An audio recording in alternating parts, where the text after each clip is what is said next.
بسم اللہ الرحمن الرحیم الحمد للہ رب العالمین والصلاة والسلام علی سید الانبیاء والمرسلین اما بعد فاعوذ باللہ من الشیطان الرجیم بسم اللہ الرحمن الرحیم۔ اللہ رب العزت کا بے انتہا احسان ہے کہ اللہ رب العزت نے ہمیں رمضان المبارک کا مہینہ عطا کیا ہے۔ اللہ رب العزت سے دعا فرمائے کہ اللہ رب العزت جو اللہ کی طرف سے باران رحمت اس مہینے میں نازل ہو رہی ہے، تمام ایمان والے بندوں کو اللہ رب العزت اپنے ابر کرم سے اللہ رب العزت سیراب کرے۔ ابر کرم کی بارش اللہ رب العزت تمام ایمان والوں پر برسائے۔ اس کی ایک ایک ساعت اور ایک ایک لمحے کی ہمیں قدر کرنی ہے۔ ہر سال رمضان میں معمول ہے کہ قرآن کریم سے ہمارا تعلق کس طریقے سے جڑ جائے اور قرآن کریم سے ہم کیسے مربوط ہوں اور قرآن کریم ہمارے دلوں میں اور اسی طریقے سے قرآن کریم کی تلاوت اور قرآن کریم سے ہمارا تعلق اور ربط کیسے پیدا ہو۔ اسی بنا پر جو ہے یہ پورا رمضان جو ہے قرآن کریم سے تعلق پیدا کرنے کے لیے قرآن کریم کی تفاسیر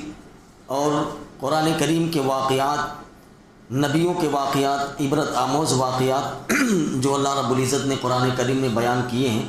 وہ آپ کے سامنے پورے رمضان پیش کیے جاتے ہیں۔ گزشتہ سال تو پورے 30 پاروں کا خلاصہ آپ کے سامنے پیش کیا گیا تھا، لیکن چونکہ بہت لمبا وقت ہو جاتا ہے اس میں،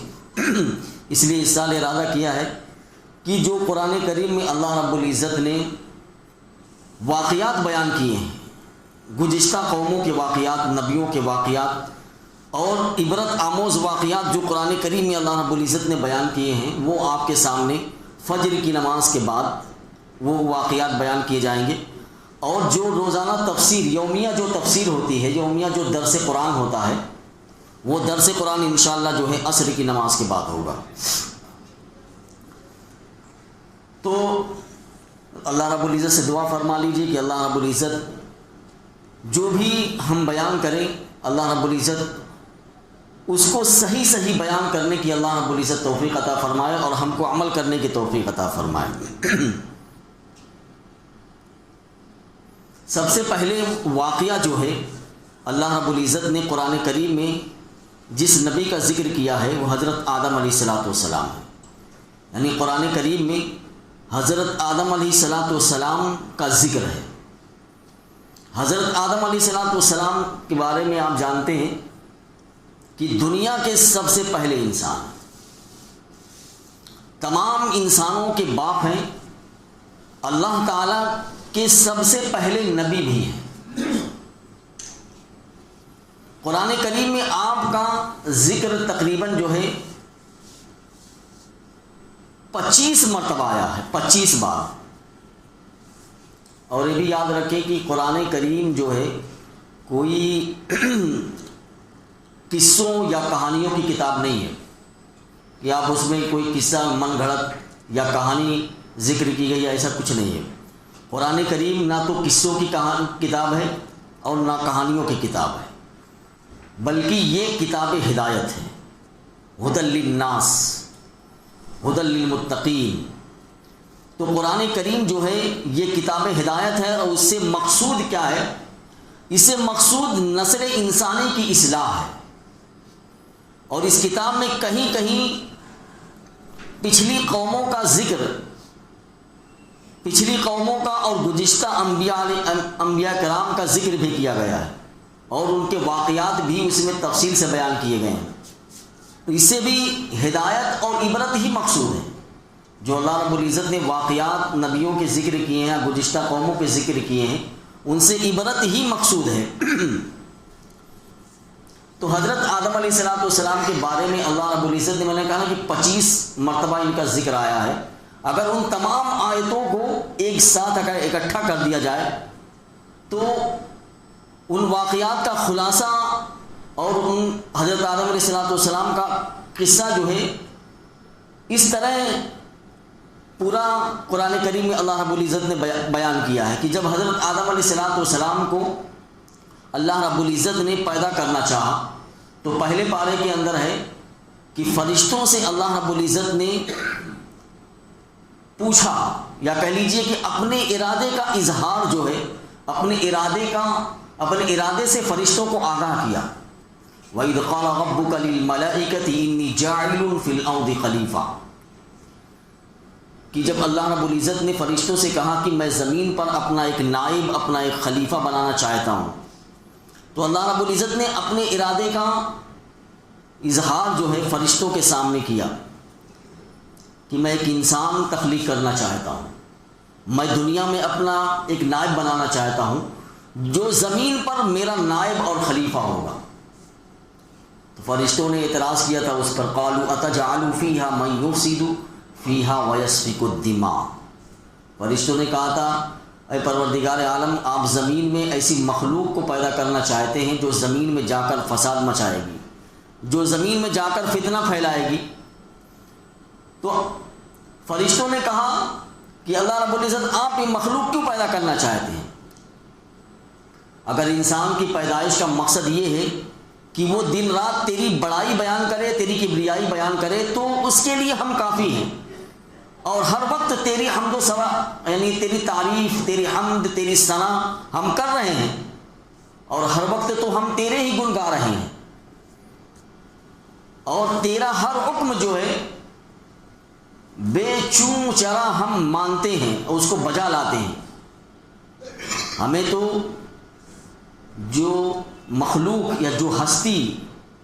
آپ پیدا کرنا چاہتے ہیں اس ہستی سے فتنہ اور فساد کی بو آ رہی ہے۔ قالوا اتجعل فیہا من یفسد فیہا ویسفک الدماء، یعنی ایسا نہ ہو کہ وہ دنیا میں جا کر فتنہ و فساد پھیلائے اور خون ریزی کرے۔ تو اللہ رب العزت نے فرمایا انی اعلم ما لا تعلمون، یعنی براہ راست اللہ رب العزت نے فرشتوں سے کہا کہ دیکھو جو میں جانتا ہوں وہ تم نہیں جانتے ہو۔ تو اب اللہ رب العزت نے پہلے اپنے ارادے کے مطابق، اللہ رب العزت نے تو ارادہ کر لیا، اللہ رب العزت جب کسی چیز کا ارادہ کرتا ہے تو بس صرف اس کا ارادہ کر لینا ہی کافی ہوتا ہے۔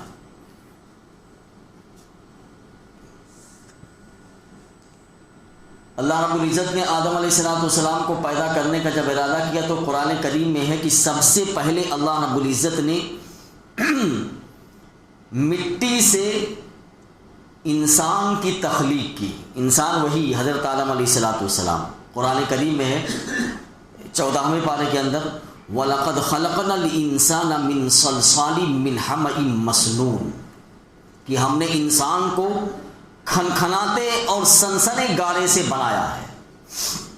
تو مٹی، اللہ رب العزت نے مٹی کے گارے سے مٹی تیار کی اور اس سے حضرت آدم علیہ السلام کو پیدا کیا، بنایا۔ اور روایات میں یہ بھی آتا ہے کہ اللہ رب العزت نے جب آدم علیہ السلام کو پیدا کرنے کا ارادہ کیا تو جو 4 مشہور فرشتے ہیں، ان 4 مشہور فرشتوں میں سے حضرت اسرائیل علیہ السلام، ان کے بارے میں لکھا ہوا کہ اللہ رب العزت نے ان کو حکم دیا، حضرت اسرائیل علیہ السلام کو حکم دیا کہ وہ زمین میں جائیں اور زمین سے ایک مٹھی مٹی لے کر آئیں۔ چنانچہ حضرت اسرائیل علیہ السلام جو ہے زمین پر اترے اور اس زمین سے ایک مٹھی مٹی کی بھری، اور لکھا ہوا روایت میں کہ جب انہوں نے اس مٹی کو زمین سے اٹھایا تو زمین کی اوپری جو پرت ہوتی ہے وہ اوپری پرت چھلکے کی طرح اتر کر ان کی مٹھی میں سما گئی، بالکل ایسے مٹھی میں سما گئی، اور اس مٹی کے اندر روایت میں ہے کہ ہر رنگ اور ہر ذائقے اور ہر کیفیت کی مٹی تھی اس میں۔ اس لیے آپ دیکھ رہے ہیں کہ انسانوں میں تو کوئی سفید ہے، کوئی کالا ہے، اور کسی کا مزاج تلخ ہے، کسی کا گرم ہے، کسی کا نرم ہے، تو اس مٹی کے اندر یہ ساری کیفیت تھی، یعنی سفید، سیاہ، اور اسی طریقے سے لال، پیلی، تلخ، شیریں، نرم، سخت، یعنی ہر طرح کی مٹی ان کے ہاتھ میں آ گئی۔ جب حضرت آدم علیہ السلام کی تخلیق عمل میں آ گئی تو انہوں نے تمام اسماء کا علم اللہ رب العزت سے حاصل کیا، یعنی اللہ رب العزت نے انہیں تمام اسماء کا علم عطا کیا۔ پھر انہیں فرشتوں کے سامنے لایا گیا اور ان سے پوچھا گیا کہ تم ان چیزوں کا علم رکھتے ہو جو انسان رکھتا ہے؟ تو فرشتوں نے جواب دیا، اپنی عاجزی کا اظہار کیا کہ ہمیں کچھ نہیں معلوم ہے۔ تو یہ اس طرح فرشتوں کو ان کے سوال کا جواب مل گیا کہ دیکھو اس خاکی کی ہستی کی تخلیق کے پیچھے کیا حکمت ہے۔ تب فرشتوں کو حکم دیا گیا کہ وہ حضرت آدم علیہ السلام کو سجدہ کریں۔ یہ حکم سنتے ہی تمام فرشتے جو ہے سجدے میں گر گئے۔ اللہ رب العزت نے کہا کہ اس خاکی انسان کو جو ہے سجدہ کرو۔ تمام فرشتوں نے سجدہ کیا، صرف ابلیس جو وہاں موجود تھا وہ کھڑا رہا اور اس نے کہہ کر سجدہ سے انکار کر دیا کہ انا خیر من خلقتنی من نار وخلقتہ من طین۔ عقلی دلیل اس نے پیش کی اللہ کے سامنے، حالانکہ جب اللہ حکم دے رہا ہے تو وہاں عقلی دلیل دینے کی ضرورت نہیں ہے، بس اللہ کا حکم مان لو۔ اس نے عقلی دلیل دی کہ آپ نے مجھے، یعنی میں اس سے بہتر ہوں، اس نے کہا انا خیر من، میں اس سے بہتر ہوں، آپ نے مجھے آگ سے پیدا کیا ہے اور اس خاک کو، اس خاکی انسان کو، یعنی اسے مٹی سے پیدا کیا ہے، اور مٹی کی خاصیت جو ہے وہ نیچے دبتی ہے اور آگ کی خاصیت وہ اوپر اٹھنا ہوتی ہے،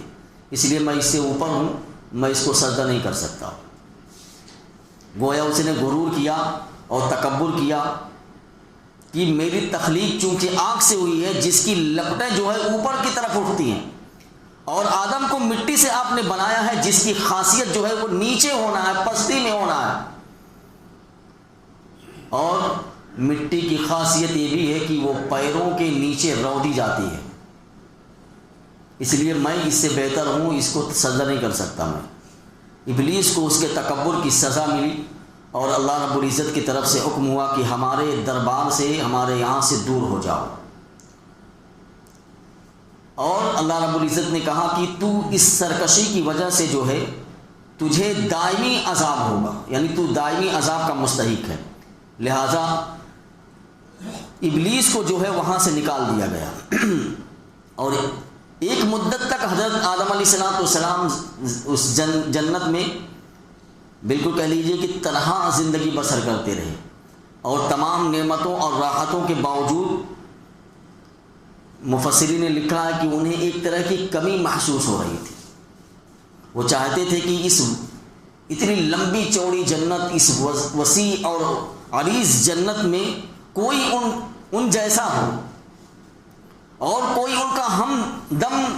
یا کہہ لیجیے کوئی ان کا ہمراز ہو، تو اپنی تکوینی مصلحت کے تحت اللہ رب العزت نے حضرت آدم علیہ السلام کی بائیں پسلی سے حضرت حوا کو پیدا کیا جو ہم سب کی ماں ہیں، اور دونوں کو ہر طرح کی نعمتیں اور راحتیں اس جنت میں میسر تھی، اور انہیں اجازت تھی کہ وہ جنت میں جہاں دل چاہے، جس جگہ چاہے اور جو جی چاہے اس میں سے کھاؤ۔ اور اللہ رب العزت نے ایک قید لگا رکھی تھی کہ صرف ایک درخت ہے، اس درخت کو اللہ رب العزت نے متعین کر دیا تھا، اور متعین کر کے بتا دیا تھا کہ دیکھو اس درخت کے قریب بھی مت جانا، یعنی یہاں اس میں سے کھانے تو دور کی بات ہے، تم اس درخت کے قریب بھی مت جانا۔ اب یہاں شیطان کو چونکہ وہ ملعون ہو چکا تھا تو شیطان لعین نے انتقام لینے کا منصوبہ بنایا، اور انسان کو بہکانے اور ورغلانے کی اجازت تو اللہ رب العزت سے پہلے ہی لے چکا تھا۔ وہ جب اللہ رب العزت اس کو اپنے دربار سے نکال رہے تھے، وہ کہہ رہا تھا کہ مجھے جو ہے قیامت تک مہلت دیجئے کہ میں تیرے بندوں کو تیرے راستے سے بھٹکاؤں۔ تو اجازت وہ اللہ رب العزت سے پہلے حاصل کر چکا تھا، اور جو اجازت جو ہے اسے روز قیامت تک حاصل ہے، وہ یعنی روز قیامت تک کے لیے اللہ رب العزت نے اس کو اجازت دے دی ہے کہ وہ اللہ کے بندوں کو اللہ کے راستے سے بھٹکائے ہو۔ تو شیطان نے ان دونوں میاں بیوی کے دلوں میں وسوسہ ڈالا کہ دیکھو جس درخت سے تم کو اللہ نے منع کیا نا، جس سے تم کو روکا اور منع کیا جا رہا ہے، وہ تو شجرۃ الخلد ہے، یعنی دائمی زندگی دینے والا درخت۔ قرآن کریم میں شیطان نے کہا کہ اللہ رب العزت نے تم کو اس وجہ سے روکا ہے کہ تاکہ تم اگر اس کا پھل کھا لو گے تو کہیں تم جنت میں ہمیشہ رہنے والے نہ ہو جاؤ۔ یہ شجرۃ الخلد ہے، اگر تم اس کو کھا لو گے تو ہمیشہ اس جنت میں رہو گے، اس کا پھل کھا لو گے تو ہمیشہ جنت سے نکالے نہیں جاؤ گے۔ اور اس وسوسے کا دل میں آنا تھا۔ اب انسان ہے، بتقاضائے بشریت جو ہے، یہ دونوں اس منع کیے ہوئے درخت شجر ممنوعہ کے قریب چلے گئے اور اس کا پھل کھا لیا۔ قرآن کریم میں ہے کہ اس کا پھل کھانا تھا کہ بشری جو لوازم ہوتے ہیں، بشری لوازم ظاہر ہونے لگے۔ سب سے پہلے تو جنت کا جو لباس تھا، لباس جنت، وہ ان کے جسم سے اتر گیا، یعنی لباس جنت سے وہ محروم ہو گئے، اور دونوں نے دوڑ کر اپنے جسموں کو درخت کے پتوں سے ڈھانپا۔ قرآن کریم میں ہے پورا واقعہ ہے۔ حضرت آدم علیہ السلام سمجھ چکے تھے کہ ان کے ازلی دشمن نے ان کو اس آزمائش میں ڈال دیا ہے، اور پھر ندامت کے آنسو بہانے لگے اور اللہ سے عفو و مغفرت کی دعا مانگنے لگے، اور اس کے سوا ان کے پاس کوئی چارہ بھی تو نہیں تھا۔ یعنی اللہ رب العزت نے چونکہ منع کیا تھا، اللہ رب العزت سے انہوں نے اپنے اس گناہ کی اور اپنے اس جو کوتاہی تھی، اس کوتاہی کی معافی مانگی، یعنی اللہ کے حکم کو نہیں مانا۔ تو اس اللہ کے حکم کی نہ ماننے کی وجہ سے جو ان کو ایک ندامت ہوئی ہے، وہ ان کے آنکھوں سے آنسو بہہ رہے تھے اور اللہ رب العزت سے معافی بھی مانگ رہے تھے۔ بالآخر رحمت حق کو جو ہے جوش آیا اور ان کی توبہ اللہ رب العزت نے قبول کر لی، مگر ساتھ ہی اللہ رب العزت نے حکم دیا کہ اب تم لوگوں کا جنت میں رہنا ممکن نہیں ہے، اب تمہیں میرا نائب اور خلیفہ بن کر زمین پر جانا ہے، اور جب تک میں چاہوں وہاں تمہیں قیام کرنا ہے۔ تم اور تمہاری نسل ایک مقررہ مدت تک زمین پر قیام کر کے جو خلافت الہیہ کے فرائض ادا کرے گی، اور تمہارا دشمن ابلیس بھی تمہارے ساتھ دنیا میں بھیجا جا رہا ہے۔ وہ تمہاری اولاد اور اولادوں کی اولاد ہے، یعنی جو تمہاری بھی، یعنی جتنی بھی اولادیں تمہاری ہوں گی، وہ سب اولادوں کو وہ بہکائے گا اور بہکاتا رہے گا۔ جو لوگ اس کے ورگلانے میں نہیں آئیں گے اور اس کی تمام تر کوششوں کے باوجود میری اطاعت اور میری عبادت میں اپنی زندگی بسر کریں گے، تو دیکھ لو ان کے لیے جنت میں نے تیار کر رکھی ہے۔ وہ ہمیشہ اس جنت میں رہیں گے اور اس کی نعمتوں سے وہ بہرہ ور ہوں گے۔ البتہ جو لوگ ابلیس کے راستے پر چلیں گے، سرکشی کریں گے اور میری نافرمانی کریں گے، نافرمانی کا راستہ اختیار کریں گے، ان کے لیے اس جنت کے دروازے بند ہیں۔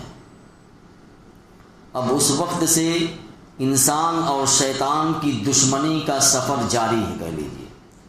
اور یہ سفر انسان اور شیطان کی دشمنی کا یہ قیامت تک جاری رہے گا۔ اس وقت یعنی کہہ لیجیے کہ حضرت آدم علیہ السلام کو جب اس نے نکالا، بہکایا، اس وقت سے لے کر جب تک قیامت قائم نہیں ہوگی، اللہ رب العزت نے اس کو اختیار دے رکھا ہے کہ وہ اللہ کے بندوں کو اللہ کے راستے سے بھٹکائے۔ بعض مورخین لکھتے ہیں کہ حضرت آدم علیہ السلام دنیا میں تشریف لانے کے بعد 960 برس تک زندہ رہے، 960 برس تک، اور وفات کے بعد کہاں دفن ہوئے اس کے بارے میں مختلف اقوال ہیں۔ کوئی کہتا ہے کہ جبل ابو قبیس، اور کوئی کہتا ہے کہ مسجد خیف میں، اور کوئی کہتا ہے کہ آپ کی قبر مبارک سری لنکا میں ہے۔ کسی کی رائے ہے کہ آپ عراق میں کسی جگہ جو ہے مدفون ہیں۔ حقیقت جو ہے، حقیقت حال یہ تو اللہ ہی کو معلوم ہے۔ یہ حضرت آدم علیہ السلام کا مختصر قصہ جو ہے قرآن کریم میں اللہ رب العزت نے یہ بیان کیا ہے۔ چونکہ رمضان المبارک کا مہینہ چل رہا ہے اور ہم روزے سے ہوتے ہیں، اس لیے روزے کے تھوڑے سے مسائل روزانہ آپ کے سامنے ذکر کیے جائیں گے، اور جب یہ ختم ہو جائیں گے تو پھر زکوٰۃ کے مسائل آپ کے سامنے ذکر کیے جائیں گے۔ سب سے پہلے ایک حدیث سن لیجیے۔ حضرت عبداللہ بن عمر رضی اللہ عنہما سے یہ حدیث مروی ہے، وہ روایت کرتے ہیں کہ رسول اللہ صلی اللہ علیہ وسلم نے ارشاد فرمایا ہے کہ روزہ اور قرآن مجید یہ دونوں اللہ رب العزت سے بندے کی سفارش کریں، یعنی اس بندے کی جو دن میں اس نے روزہ رکھا اور رات میں اللہ تعالیٰ کے حضور میں کھڑے ہو کر، اللہ کے دربار میں کھڑے ہو کر نماز میں تراویح میں اس نے اللہ کا کلام سنا یا اس نے پڑھا اس میں، تو روزہ عرض کرے گا کہ اے میرے پروردگار عالم، میں نے اس بندے کو کھانے پینے اور نفس کی خواہش پورا کرنے سے روکے رکھا تھا، لہٰذا آج میری سفارش اس کے حق میں قبول فرما لے اور اس کے ساتھ مغفرت اور رحمت کا معاملہ فرما۔ اور قرآن مجید کہے گا کہ میں نے اس کو رات میں جو ہے سونے سے اور آرام کرنے سے اے پروردگار عالم روک رکھا تھا میں نے اس کو، اے اللہ آج اس کے حق میں میری سفارش قبول فرما۔ روایت میں ہے کہ اللہ رب العزت دونوں کی سفارش قبول فرما لیں گے اور اس کے لیے جنت اور مغفرت کا فیصلہ فرما دیا جائے گا اس بندے کے لیے جس نے روزہ رکھا اور رات میں کھڑے ہو کر اللہ کا کلام پڑھا یا سنا اس نے۔ دیکھیے روزے کی نیت ہے، رمضان مبارک کا روزہ صحیح ہونے کے لیے نیت کرنا ضروری ہے، ہر چیز میں نیت کا دخل ہے۔ انما الاعمال بالنیات، سارے اعمال کا دار و مدار جو ہے نیت ہی پر ہوتا ہے۔ تو رمضان مبارک کا روزہ صحیح ہونے کے لیے نیت کرنا ضروری ہے، اور نیت یہ نہیں کہ زبان سے آپ کہہ لیں تبھی نیت ہوگی، نیت کہتے ہیں دل کے ارادے کو، نیت دل کے ارادے کا نام ہے، اور اتنی نیت کر لینا کافی ہے کہ آج میرا روزہ ہے بس، یا رات کو یہ ارادہ کر لیں کہ کل میں روزہ رکھوں گا۔ تو نیت الفاظ زبان سے ادا کرنے کا نام نہیں ہے، یا ضروری بھی نہیں ہے وہ کہ زبان سے نیت کرے انسان، البتہ اگر زبان سے نیت کر لے، زبان سے نیت کا اظہار کر لے تو بہتر ہے، لیکن یہ لازم اور ضروری نہیں ہے۔ جیسے ابھی ہم کہتے ہیں کہ بصوم غد نویت من شہر رمضان، اگر یہ نیت کر لیا زبان سے بصوم غد نویت من شہر رمضان تو کوئی مذائقہ نہیں ہے، لیکن یہ الفاظ جو ہے نا بصوم غد نویت من شہر رمضان، یہ کسی حدیث کے نہیں ہیں۔ عربی زبان میں نیت کے الفاظ جو ہے یہ حدیث میں نہیں ہیں، یہ عربی زبان کے الفاظ ہیں، یہ کسی حدیث میں نہیں ہے۔ اور اسی طریقے سے اگر نیت دیکھا جائے تو سحری کے لیے جو ہم اٹھتے ہیں تو سحری کے لیے اٹھنا اور سحری کھانا یہ نیت کا قائم مقام ہے۔ بھائی ہم سحری کیوں کھا رہے ہیں؟ اس وجہ سے کہ ہم کو روزہ رکھنا، تو یہ نیت کے قائم مقام، اگرچہ زبان سے کچھ نہیں کہا لیکن سحری کھا لی تو سمجھ جائے یعنی کہ ہم روزہ کل رکھنے والے ہیں، تو یہ نیت سحری کھانا جو ہے یہ نیت کے قائم مقام ہے۔ اور اسی طریقے سے لکھا ہوا ہے کہ ہر روزے کی نیت الگ الگ کرنا ضروری ہے۔ رمضان کے 30 روزے ہیں، ہر روزے کی نیت الگ الگ کرنا ضروری ہے۔ پورے رمضان کے روزوں کے لیے کہ میں پورے رمضان روزہ رکھوں گا، ایک مرتبہ نیت کر لیا بس اب دوبارہ نیت کرنے کی ضرورت نہیں ہے، نہیں، بلکہ ہر روزے کے لیے الگ الگ نیت کرنا ضروری ہے۔ پورے رمضان کے روزوں کے لیے صرف ایک نیت کر لینا کافی نہیں ہوگا کہ پورے 30 دن کے ایک ساتھ نیت کر لے کوئی۔ اب یہ روزے کی جو نیت ہے، کوئی کبھی کبھی انسان نفلی روزہ رکھتا ہے اور کبھی قضا کا روزہ رکھتا ہے، اور اسی طریقے سے کبھی کوئی نظر مان لیتا ہے اس وقت روزہ رکھتا ہے، اور رمضان میں روزہ رکھتا ہے۔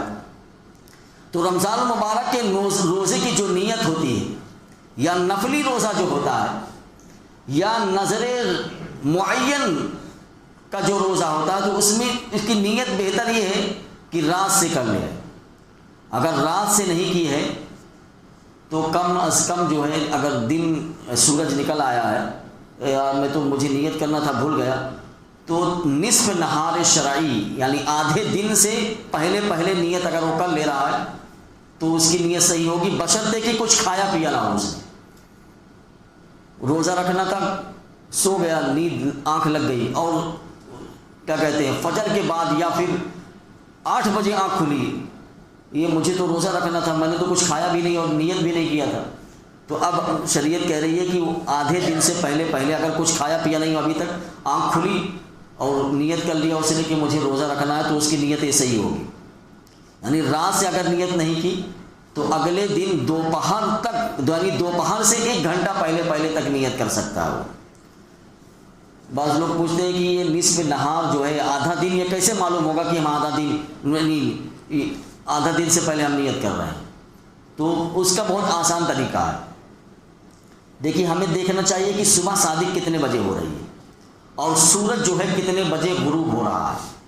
تو ان کے درمیان میں گھنٹوں کو آپ شمار کر لیجئے کہ کتنے گھنٹے بن رہے ہیں. تو اس کا آدھا جو ہے نصف، جو اس کا نصف آدھا لے لیا جائے، اس کو نصف نہار شرعی کہتے ہیں. فرض کر لیجئے مثال کے طور پر جیسے صبح صادق جو ہے 6 بجے ہو رہی ہے اور آفتاب جو غروب ہو رہا ہے، غروب آفتاب وہ بھی 6 بجے ہو رہا ہے، تو نصف نہار یہاں ہوگا 12 بجے. یعنی 12 بجے سے پہلے نیت کی جا سکتی ہے. اس کی مقدار جو ہے، یہ ٹائم جو ہے میں نے ابھی جو بتایا نا 6 اور 6، تو اس میں گھٹتا بڑھتا رہتا ہے. تو موسم کے اعتبار سے گھٹتا بڑھتا ہے، اس اعتبار سے آپ دیکھ لیں کہ نصف نہار کب ہو رہا ہے. اور روزہ کھولنے کے لیے نیت شرط نہیں ہے. جیسے روزہ رکھنے کے لیے نیت شرط ہے کہ روزہ کھولیں گے، روزہ توڑنے کی نیت کریں. تو روزہ کھولنے کے لیے نیت شرط نہیں ہے. جو دعا پڑھی جاتی ہے وہ بھی یعنی لازم نہیں ہے. اگر کوئی پڑھ لے تو بہتر ہے، سنت طریقہ ہے. اللہ کے رسول صلی اللہ علیہ وسلم نے افطار کے وقت دعا پڑھی ہے، وہ دعا پڑھ لینا چاہیے انسان کو. اللہم لک صمت وعلی رزقک افطرت. اگر کوئی انسان روزہ توڑنے کا ارادہ کرے، کیا روزہ توڑنے کا ارادہ کرنے سے اس کا روزہ ٹوٹ جائے گا؟ یعنی صرف ارادہ کیا ہے دل میں کہ میں روزہ توڑنے جا رہا ہوں، تو کیا ارادہ کرنے سے ہی روزہ اس کا ٹوٹ گیا؟ نہیں. اگر صرف دل میں اس نے روزہ توڑنے کا ارادہ کیا، روزہ ختم کرنے کا ارادہ کر لیا ہے، تو صرف ارادہ کر لینے سے روزہ نہیں ٹوٹے گا وہ، جب تک کہ روزہ توڑنے والا کوئی کام نہ کر دے. یعنی کوئی ایسی چیز کھا لے یا کوئی ایسا کام کر دے جس سے روزہ جو ہے ٹوٹ جاتا ہے. تو اللہ رب العزت سے دعا فرمائے کہ اللہ رب العزت ہمیں رمضان المبارک کو بہتر طریقے سے حصول کرنے کی توفیق عطا فرمائے.